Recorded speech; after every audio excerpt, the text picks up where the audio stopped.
이 시편 13편은 어느 때인지 알 수 없지만 아마도 다윗의 파란만장한 생애 중에서 매우 큰 공경에 처했을 때, 그 공경을 겪었던 시기에 기록된 것으로 보여요. 어쩌면 사울에게 쫓기고 쫓기다가 너무 지쳐가지고 주님께 부르짖는 기록일 수도 있습니다. 하지만 어느 때인지는 확실히 몰라요. 그래서 이 시편을 통해서 우리 성도들은 이제 어떤 삶의 어려움이나 또 시련에 처했을 때 그때 가지는 여러 단계를 살펴볼 수 있거든요. 그래서 우리는 어떤 태도를 취해야 할지를 우리가 발견할 수 있는 시편이라고 볼 수 있어요. 그래서 본 시편은 이제 고통당하는 자의 부르짖음, 그리고 하나님께 대한 호소가 대조적으로 이렇게 드러나 있는 시편이에요. 그래서 본문을 보면은 크게 세 부분으로 이제 나눌 수 있거든요. 그러면 우리가 읽어봤듯이 1절하고 2절 같은 경우는 다윗이 슬픔 중에 탄식하는 기도를 하고 있어요. 그리고 5절하고 6절에서는 정반대로 기쁨 가운데 하나님께 찬송하겠다는 그 말을 기록하고 있습니다. 그래서 처음에는 슬퍼하고 탄식하다가 끝에 가서는 하나님을 찬양하는 것이에요. 어떻게 보면 극단적이잖아요, 그죠? 그래서 이 두 극단적인 태도 사이에서는 3절과 4절이 있어요. 그 3절과 4절은 그 믿음의 기도에 대한 기록이 있습니다. 그래서 보통은 이 시편을 가지고 버림받았다고 생각하는 사람의 시편 이렇게 부르기도 해요.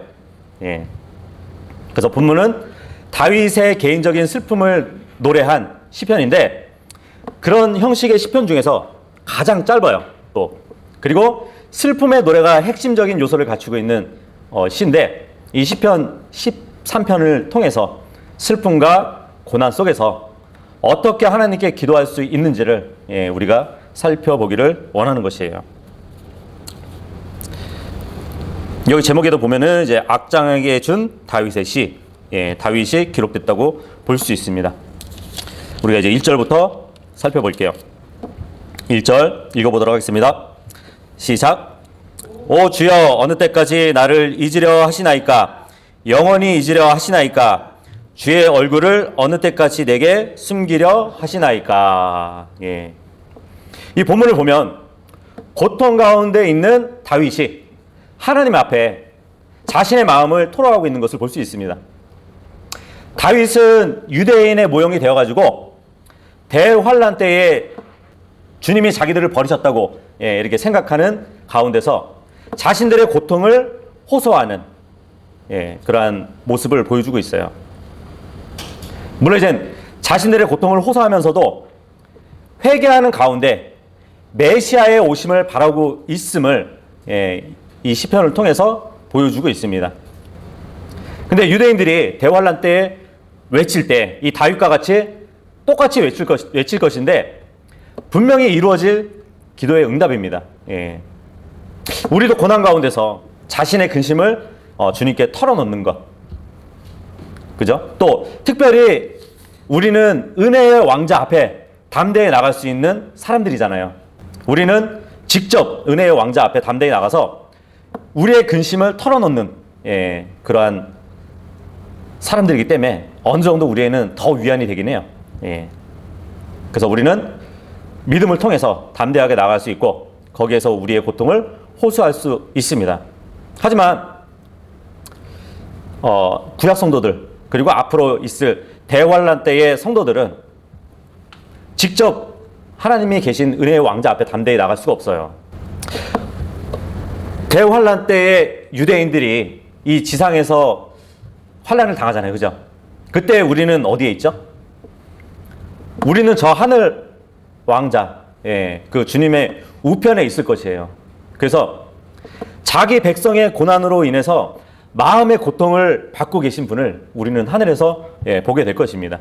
시편을 개인적으로 다윗에게 적용하면 하나님이 자기를 잊으셨다고 지금 다윗은 생각하고 있어요. 그래서 1절에서는 고통을 당하는 자신의 절망과 탄식을 쏟아놓고 있는 것인데 구체적으로 다윗 자신의 목숨을 노리는 그 악한 세력들, 그 세력들로 인해서 생명의 위협을 느낄 수 있는 그런 심각한 고통을 얘기하고 있는 것이에요. 마찬가지로 앞으로 이제 환란 때도 심각한 상황에 처해 있는 유대인들, 그 유대인들의 절박한 고민을 미리 보게 되는데, 어느 때까지 자기를 버려두느냐, 그 탄식을 몇 번이나 반복하고 있냐면, 몇 번을 반복하고 있나요 지금? 1절에 어느 때까지 나를 잊으려 하시나이까? 그리고 1절에 보면 주의 얼굴을 어느 때까지 내게 숨기려 하시나이까? 2번. 2절에 보면 내가 어느 때까지 3번. 그리고 뒤에 가면은 내 원수가 어느 때까지, 이렇게 4번이나 반복하면서 탄식하고 있는 것이에요. 근데 앞으로 7년의 환란이 있으면 그 전 3년 반이 아니라 이제 후 3년 반이 극도의 이제 고통을 받는 그 기간이거든요. 3년 반. 네. 횟수로는 4년이잖아요. 3년 반이지만 그런 것처럼 4번이나 반복해서 지금 탄식을 하고 있는 것이에요.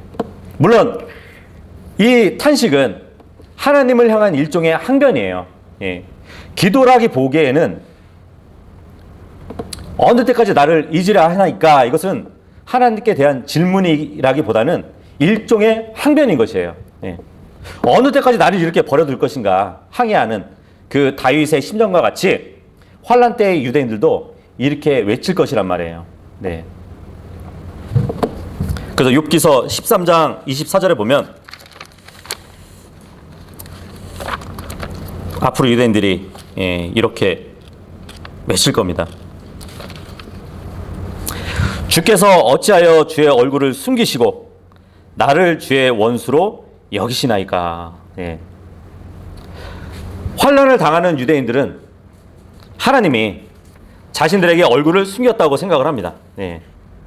하나님의 얼굴을 숨겼다는 것은 자기들과 원수 사이로 있으시다는 것을 보여주고 있는 것이에요. 그렇게 생각을 하고 있는 것이에요, 유대인들이. 근데 그거 아세요? 욥기서의 말처럼 주께서 주의 얼굴을 숨기시고 나를 원수로 여기시나이까, 유대인들은 이렇게 얘기하잖아요. 근데 이미 주님은 예언을 하셨어요. 신명기 31장 16절 17절 보시면 주께서 모세에게 이르시되 보라, 너는 네 조상들과 함께 잘 것이나 이 백성은 일어나 자기들이 가서 함께 섞여 살게 될 타국인들의 땅, 곧 그 땅 타국인들의 신들을 따라 음행의 길로 가며 나를 버리고 내가 그들과 맺은 내 언약을 깨트리리라. 그러면 그날에 내 분노가 그들을 향해 타올라 내가 그들을 버리고 내 얼굴을 그들에게 숨길 것이요. 숨기신대요. 그러면 그들이 삼켜지며 그들에게 많은 해악과 고난이 닥치리니 그러므로 그날에 그들이 말하기를 이 해악들이 우리에게 닥치는 것은 우리 하나님께서 우리 가운데 계시지 아니하기 때문이 아니냐 하리라. 주님이 이미 예언을 해놨어요.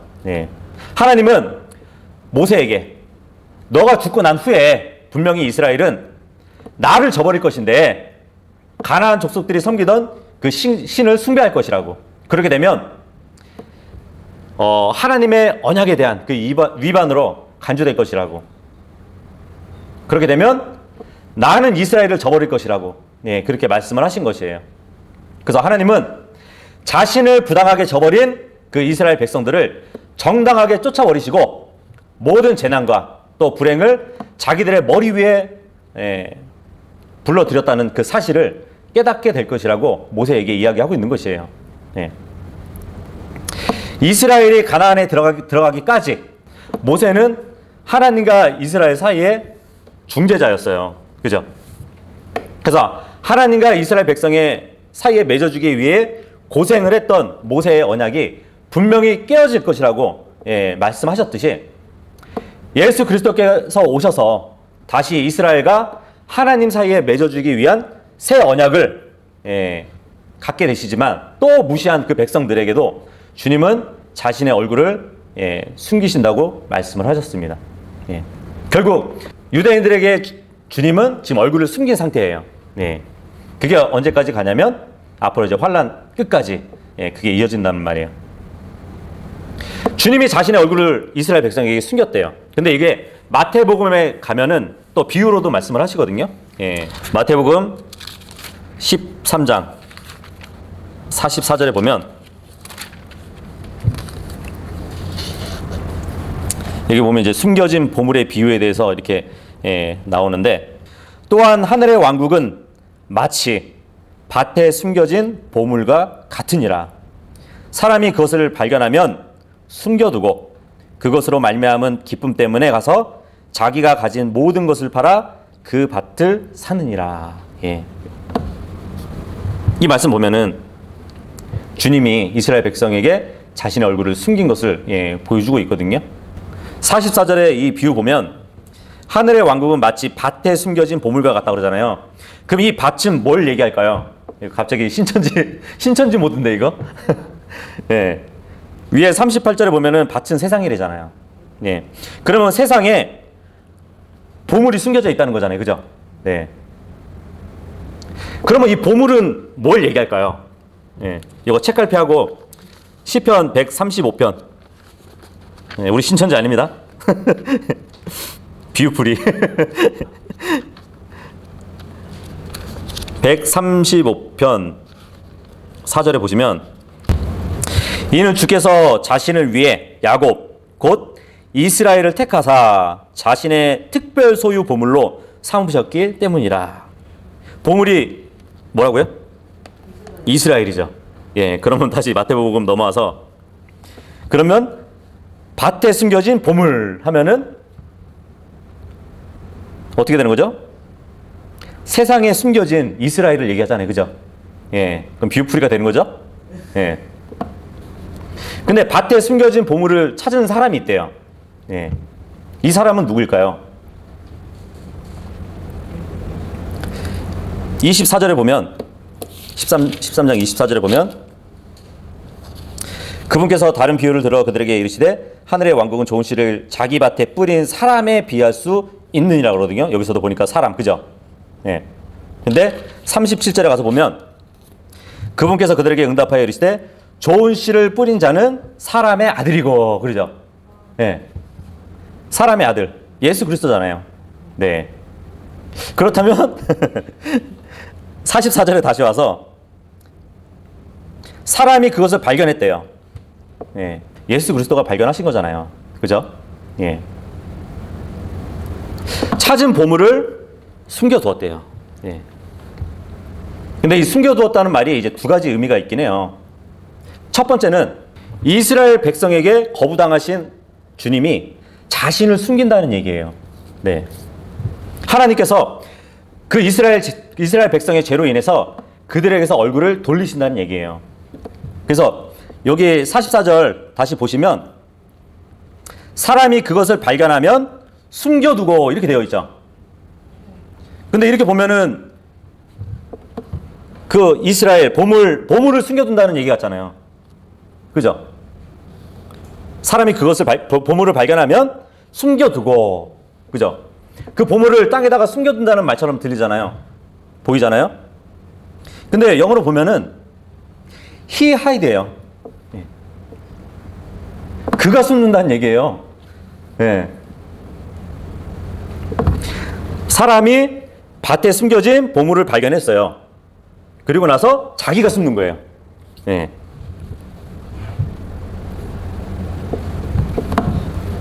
이게 또 성경적으로 맞거든요. 항상 주님은 이스라엘 백성이 죄를 짓고 할 때는 주님이 자신의 얼굴을 숨긴다고 하셨거든요. 어쨌든 뭐 주님이 이스라엘 백성에게 자신을 숨겼는데 이것은 잠시 동안이에요.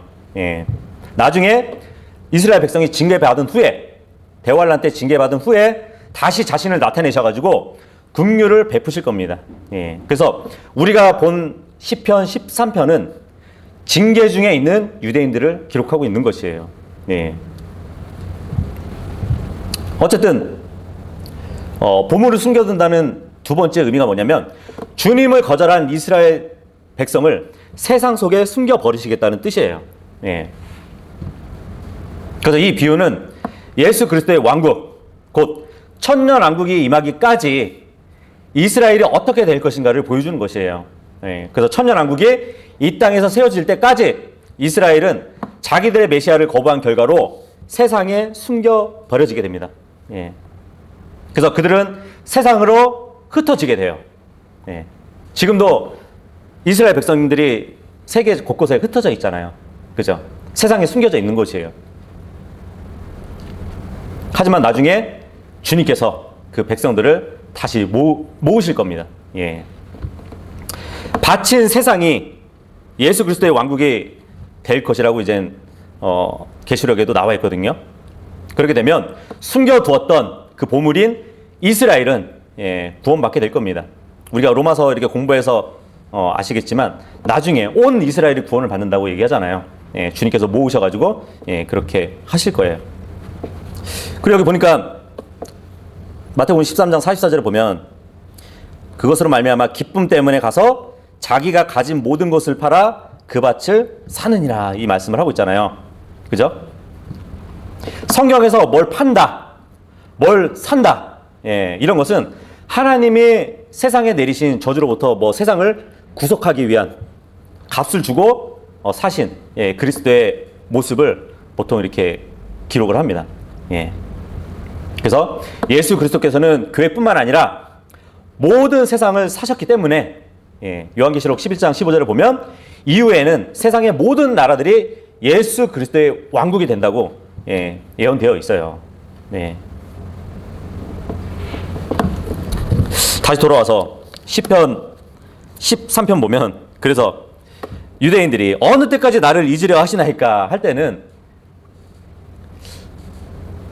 그 이유는 자기들로 인해서 주님이 숨으셨다는 것을 뭐 모르고 하는 얘기인지, 어쨌든 주님은 이스라엘 백성을 모아서 회복시킬 것이에요. 그렇다면 메시아는 언제 옵니까? 이제 환란 때 유대인들이 얘기하겠죠. 여기 시편 13편에 보면은 어느 때까지, how long 그러거든요. 얼마나 긴 시간, 그 긴 시간을 얘기하는 것이에요. 주님이 오실 그날이 얼마나 깁니까? 그 얘기를 하는 것이거든요. 그래서 주님의 대답은 언제까지라고 대답할까요? 이사야서 54장 7절하고 8절을 보면 내가 아주 잠시 동안 너를 버렸으나, 유대인들은 how long, 주님이 얼마나 긴 시간 동안 우리를 버려두실 거냐고 얘기했지만 주님은 잠시 버리셨대요. 잠시. 큰 긍휼로 너를 모을 것이요 내가 조금 진노하는 가운데, 조금 진노한대요. 유대인들은 환난 가운데 엄청난 고난을 당하는데 주님 보시기에는 조금 진노한대요. 조금 진노하는 가운데 내 얼굴을 잠시 네게 숨겼지만 영전하는 친절로 네게 긍휼을 베풀리라. 주 내 구속자가 말하노라. 그렇죠. 주님이 보시기에는 시편 39편 5절에 보면 사람의 날이 하나님 앞에서는 한 편밖에 안 돼요. 그리고 그 시대가 주님 앞에서는 아무것도 아닌 것처럼 보여집니다. 근데 사람이 보기에는 굉장히 그 시간이 긴 거예요. 주님 보시기에는 굉장히 짧은데, 그러면 주님의 이 말씀에 따라서 유대인들은 어떠한 자세를 가져야 될까요? 이사야서 8장 17절로 가시면 나는 자신의 얼굴을 야곱의 집에서 숨기시는 주를 기다리며 그분을 바라보리라. 유대인들은 주님을 인내로 기다려야 되는 것이에요. 시편 13편 1절의 말씀처럼 굉장히 고통 가운데 호소하는 이 기록처럼 우리들도 살면서 이런 경험을 할 것이에요. 그죠? 깊은 절망 때문에 정말 하나님이 살아계신지조차 의심스러울 때도 있었을 것이에요. 정말 내가 믿고 있던 그 사랑과 은혜의 하나님일까 하는 의심도 가졌을 수도 있습니다. 감사도 잘 나오지 않고요. 예. 어려울 때 힘이 되던 사람들도 보이지 않고 가족도 자녀도 더 이상 막 사랑스럽지도 않을 때도 있어요. 예. 직장이나 사업은 정말 그만두지 못해서 다니고 교회 와도 짐을 내려놓지 못하고 예. 다시 짊어지고 겨우 살아가면서 예. 정말 내 안의 구원의 기쁨을 잃어버리고 살았던 예. 그런 때도 있었을 겁니다. 이런 삶 가운데서도 정말 승리는 없고 항상 죄책감만 들어가는 그러한 상황, 내가 그리스도인이라고 말하기에도 참 부끄러운 예, 그러한 상황도 있었을 것이에요. 나름대로 기도는 하지만 바로 응답을 해주지 않았을 때도 예, 있을 것인데 물론 정도의 차이는 있겠지만 이런 상황을 한두 번을 겪어본 사람이라면 정말 세상은 물론이고 하나님마저도 나를 버린 것 같은 그러한 상황으로 예, 여겨질 것입니다. 그래서 누구나 한 번쯤 경험하는 감정의 늪이에요. 예. 그렇게 고통으로 인해서 하나님께서 멀리 떠나 계신 것처럼 보일 때가 있는데 바로 그러한 실제적인 고민을 지금 다윗은 하고 있는 것이에요. 하나님께서 분명히 응답해 주신다는 사실을 알고 있지만 그때가 언제인지는 알 수 없어가지고 예, 고민도 하고 있는 것이에요. 그래서 하나님께서 개입하셔가지고 자신의 고통을 해결해 주시기 전에 자신이 죽을지 모른다는 그런 두려움이 엄습해 오는 것이에요. 예. 근데 여기 보니까 다윗은 정말 자신의 감정을 숨기지 않은 것을 볼 수 있습니다. 정직하게 내가 지금 이렇습니다 하고 주님께 알리잖아요. 그죠? 사람들은 주님께 이런 질문을 하는 것 자체가 죄라고 생각하는 사람도 있어요. 예. 하지만 이것은 믿음 없는 자의 불평이 아니에요. 예. 어느 때까지 나를 잊으려 하시나이까 이것은 예. 믿음 없는 자의 불평이 아니라 정말 믿음이 없는 자라면 예, 이런 고통 중에 하나님을 찾지도 않을 것이에요. 그죠? 예. 하나님께 등을 돌리고 떠날 겁니다. 예. 어쩌면 내 상태가 주님께 합당하지 않기 때문이라는 예, 생각은 왜 안 할까요? 그죠? 예. 이사야서 8장 17절의 말씀대로 나는 자신의 얼굴을 돌려서 나에게 숨기시는 주를 바라며 그분을 바라봐야 되는 것이에요. 네. 그것을 교훈해 주고 있습니다. 2절 보겠습니다. 2절 시작. 내가 어느 때까지 날마다 마음속에서 슬퍼하며 내 혼 안에서 계획하리이까? 내 원수가 어느 때까지 내 위로 높여지리이까? 예. 심각한 고통으로 인해서 탄식하던 예, 그 다윗은 이제 하나님께 응답을 구하는 기도로 예, 그 기도의 단계로 들어간 것을 볼 수 있어요. 예. 이 단계는 고통당하는 성도가 또 필연적으로 거쳐야 될 예, 단계입니다. 그래서 이런 단계를 거치지 않으면 이런 성도의 고통스러운 그 하소연은 그저 원망과 한숨으로 끝나버릴 수도 있어요. 예. 그래서 참된 신자는 예, 다윗의 기도처럼 그러한 상황에서도 하나님을 찾는 것이에요. 예. 주님도 십자가에 돌아가시기 전에 아버지여 어찌하여 나를 버리셨나이까 하고 외치셨잖아요. 그죠? 하나님을 알고 믿음이 있었기 때문에 그런 말을 하는 것이에요. 정말 하나님을 아는 자라면 이런 절망 가운데서 절망의 감정조차도 예, 하나님께 가지고 나갈 수 있어야 돼요. 이 고통이 왜 저에게 있냐고, 어느 때까지냐고 예, 하나님께 물을 수 있는 것이에요. 다만 거기서 그치면 안 되겠죠. 네. 이 탄식은 불만이 아니라 회복으로 가는 시작이 되어야 됩니다. 네. 그래서 성도라면 누구든지 하나님의 전능하심, 그리고 주님의 선하심, 예, 그리고 주님의 신실하심을 의심할 수 없어요. 이거 2절도 이제 교리적인 면에서 보면 환난 속에서 슬퍼하기를 끝내는 것을 기대하는 그 유대인들, 예. 그러한 가운데 강하게 엄습해오는 두려움 가운데서도 내 원수가 나보다 더 높임받는 것에 대한 예, 못마땅한 투정을 예, 볼 수도 있습니다. 내가 잘 안 되면 악한 사람이 더 잘 되면은 예, 그만큼 못마땅한 일은 없을 것이에요. 그죠? 나 왜 주님의 자녀인데 왜 내가 이러한 고난을 받는 것인지. 차라리 믿지 않는 저런 사람들의 번성함을 보면 예, 주님께 투정 부리지 않을 수가 없을 것 같아요. 3절 읽겠습니다. 시작. 오 주 내 하나님이여 나를 깊이 살피시고 내 말을 들으소서. 내 눈을 밝히소서. 내가 사망의 잠을 잘까 염려하며. 예. 다윗은 하나님께 자신을 한번 생각해 주시기를 간구하고 있습니다. 자신이 겪는 사망의 잠에서 벗어나기를 간절히 기도하고 있는 것이에요. 예. 이 사망의 잠, 말 그대로 죽음을 말하는 것이에요. 예. 그래서 다윗은 하나님이 자신을 깊이 살펴주시면 불가능한 일이 없을 것이라고 지금 생각을 하고 있습니다. 그래서 우리는 하나님께 드리기에 합당하고 정말 우리를 무릎 꿇게 해서라도 기도하게 만드시는 주님의 그 손길에 어떠한 불평도 해서는 안 돼요. 예. 다윗은 만일 자신의 눈이 밝아지지 않는다면 멸망할 수밖에 없다고 결론을 내리고 있습니다. 여기 보니까 나의 눈을 밝히소서 그러잖아요. 예. 눈이 밝아져야 된다. 이게 무슨 말일까요? 네. 에스라서 9장 8절 한번 보시면 이제 주 우리 하나님께서 잠시 동안 은혜를 베푸사 남은 자를 우리에게 남겨두어 피하게 하시며 자신의 거룩한 곳에서 우리에게 못을 주셨으니 이것은 우리 하나님께서 우리 눈을 밝히시고, 여기도 우리 눈을 밝히신대요. 우리의 속박 가운데서 우리를 조금 소생시키려 하심이니이다. 예. 이 에스라 9장의 문맥은 이스라엘 백성이 바벨론에게 사로잡힌 가운데서도 버림받지 않았어요. 예.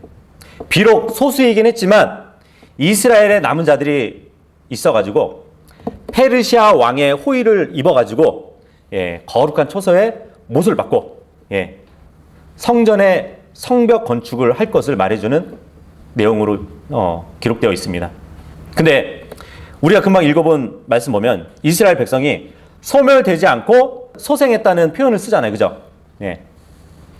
근데 하나님이 눈을 밝게 해주셨다는 것을 볼 때 죽다 살아난 것을 얘기하는 것이에요. 네. 살아있으면 눈이 밝은 것이고, 네. 죽게 되면 눈이 감겨지기 때문에 어둡게 된다고 이해하시면 돼요. 네. 그래서 눈을 밝히신다는 것이 이 소생과 관계 있단 말이에요. 죽었다 살아났다는 그 말과 지금 관계가 있단 말이에요. 그래서 시편 13편 다시 돌아와서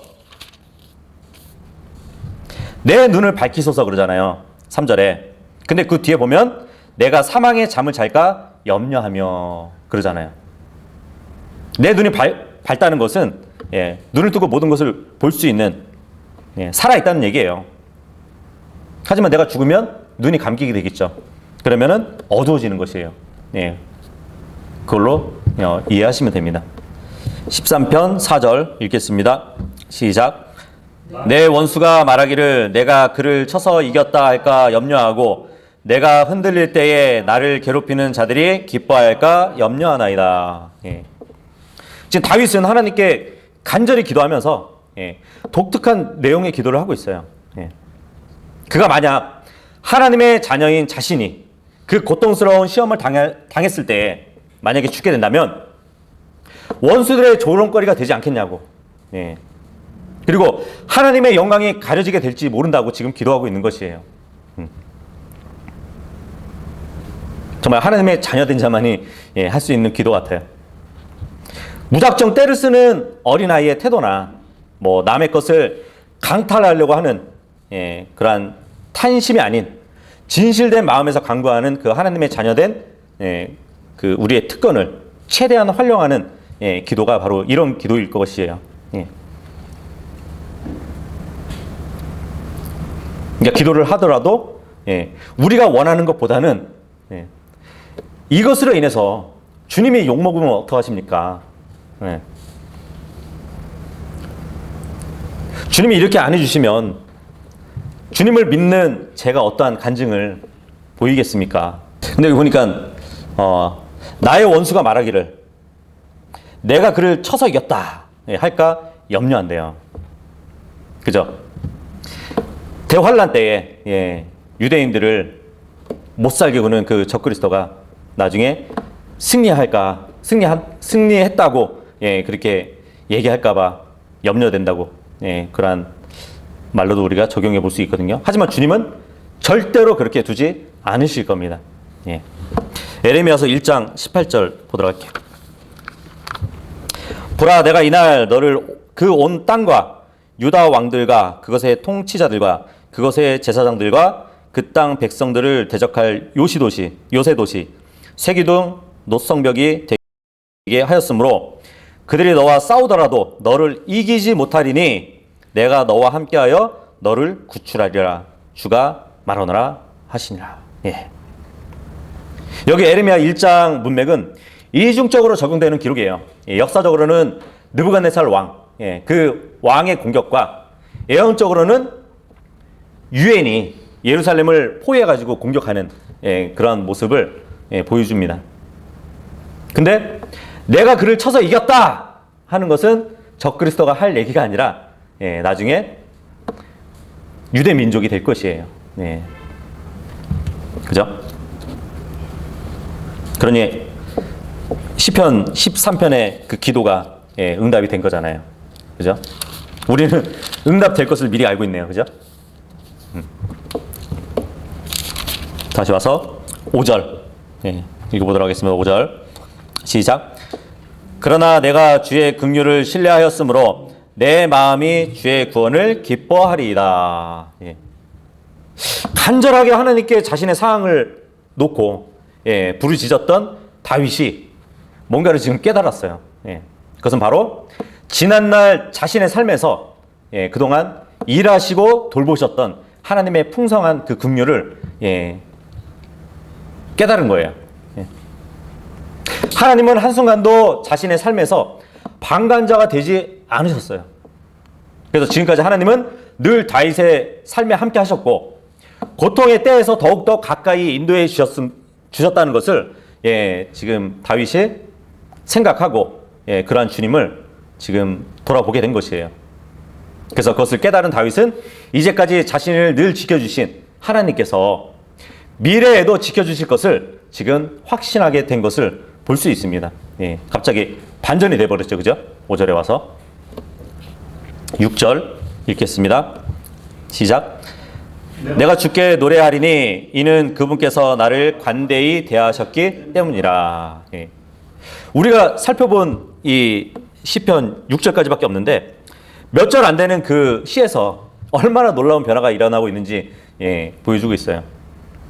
이 시의 처음에 어떻게 보면 다윗은 의기소침하고 떨고 즉시 막 우울증과 절망 속에 빠져들어가는 것처럼 하나님께 호소하고 있었잖아요. 하지만 이 시의 마지막에서는 다윗이 하나님 앞에서 기뻐하고 또 주님을 높이 찬양하는 것을 볼 수 있습니다. 하나님의 풍성한 그 긍휼을 깨닫자마자 다윗은 가슴 깊이 어떻게 보면 가슴 깊은 곳에서 찬송이 터져 나오는 것을 느낄 수 있었어요. 그래서 다윗은 주님의 구원을 기뻐하고 자신을 후하게 대하시는 주님을 찬송하게 되었다고 합니다. 비록 현재에는 고통이 계속된다 할지라도 이미 자신을 구원하고 관대하게 대하시는 그 하나님을 믿음의 눈으로 바라보니까 찬송이 나오는 것이에요. 우리도 인생에서 겪는 어려움 속에서 하나님의 풍성하신 그 긍휼을 기억해야 돼요. 삶의 매 순간으로부터 인도하신 하나님은 우리에 대한 인도와 또 보호를 단 한순간도 멈추신 적이 없어요. 그죠? 그래서 늘 자신을 구원하신 하나님을 바라보고 감격의 찬송을 드릴 수 있어야 되는 것이에요. 우리는. 그래서 우리가 이 시편 13편을 보면 다윗이 매우 극심한 고통을 당한 것을 우리가 봤잖아요. 그리고 자기가 고통을 당할 때 하나님이 자기로부터 멀리 떨어져 계신다고 다윗은 생각했지만 그 괴로움은 그 고통의 원인이 물론 외부의 적들도 있겠지만 자신이 하나님을 신뢰하지 못한 내부의 문제도 있었어요. 물론 대환란 때에도 유대인들은 외적으로 고난을 당할 겁니다. 하지만 자기들이 믿는 하나님을 신뢰하지 못하는 내적 그러한 고난도 있을 것이에요. 주님이 언제 돌아오실까 하면서 고난 가운데 있을 겁니다. 물론 그들은 그 고난을 자처했기 때문에 겪어야 할 간문이었어요. 그럼에도 주님은 그들의 죄, 어떻게 보면은 그들이 지은 죄의 불순물을 환란의 용광로에서 제거하시고 100% 순도의 보물로 다시 받으실 것이에요. 사실 인간의 고통은 그 원인이 어디에 있든지 간에 문제는 하나님과 멀어진 그때부터예요. 네. 그러니까 성도가 당하는 고통은 하나님으로 인한 것이 아니라 자기 자신으로 인한 것인 경우가 많다는 것이에요. 그래서 고통을 해소할 수 있는 방법도 하나님께 가까이 하는 길밖에 없습니다. 성경은 하나님께 가까이 하는 것이 복이라는 사실, 그리고 반면에 하나님을 멀리하는 것이 곧 죄악이라는 사실, 그리고 이 죄악은 곧 고통과 연결되어 있다는 그 사실을 분명하게 보여주고 있는 것이에요. 우리가 본 시편의 시작은 처음에는 어두웠어요. 이 시편을 마무리하는 끝에 가니까 굉장히 위대한 기록으로 마무리를 하고 있는 것을 볼 수 있습니다. 하나님을 신뢰하는 가운데 기뻐하고 하나님을 찬송할 수 있다고 하고 있어요. 그래서 이 시편 13편은 개인의 시편인 동시에 악장, 그러니까 이제 그때 당시에 음악을 지휘하는 그 지휘자에 따라서 함께 불렀던 노래이기도 합니다. 그러니까 다윗이 경험했던 그 개인적인 상황이, 그 경험이 다윗에게만 유발하게 있었던 것은 아니라는 것이에요. 우리도 비슷한 경험을 하고 이러한 감정을 느끼기도 하잖아요. 그래서 우리도 슬픔 가운데 머무를 것이 아니라 기쁨으로 나아가야 돼요. 탄식에서 찬송으로 나아가야 됩니다. 그래서 이 시는 삶에서 정말 절망을 경험하는 우리의 모델이 돼요. 우리도 좌절할 때 이 기도를 기억해야 됩니다. 하나님은 우리를 잊지 않으셨기 때문이죠. 그래서 성도가 당하는 어려움과 좌절의 순간은 성숙한 믿음을 위해 하나님이 주시는 시험의 순간이기도 해요. 성도는 명백한 범죄로 인한 것이거나 아니면 시련의 의미가 강한 그 고통에 상관없이 그 고난의 때에 주님 앞에 무릎 꿇고 간절히 구원을 바라야 되는 것이에요. 그렇게 할 때 성도는 주님께 영광 돌리는 귀한 기회를 얻을 수 있을 겁니다. 하나님을 가까이 하는 것이 곧 믿음인데, 이것은 하나님을 확신하는 것이고, 이 확신은 곧 찬양과 감사로 나타날 것이에요. 그래서 성도는 자신의 처지가 고통스럽더라도 하나님을 확신하고 주님을 찬양하는데 힘써야 될 것입니다. 그것을 오늘 시편이 교훈해주고 있습니다. 여기까지.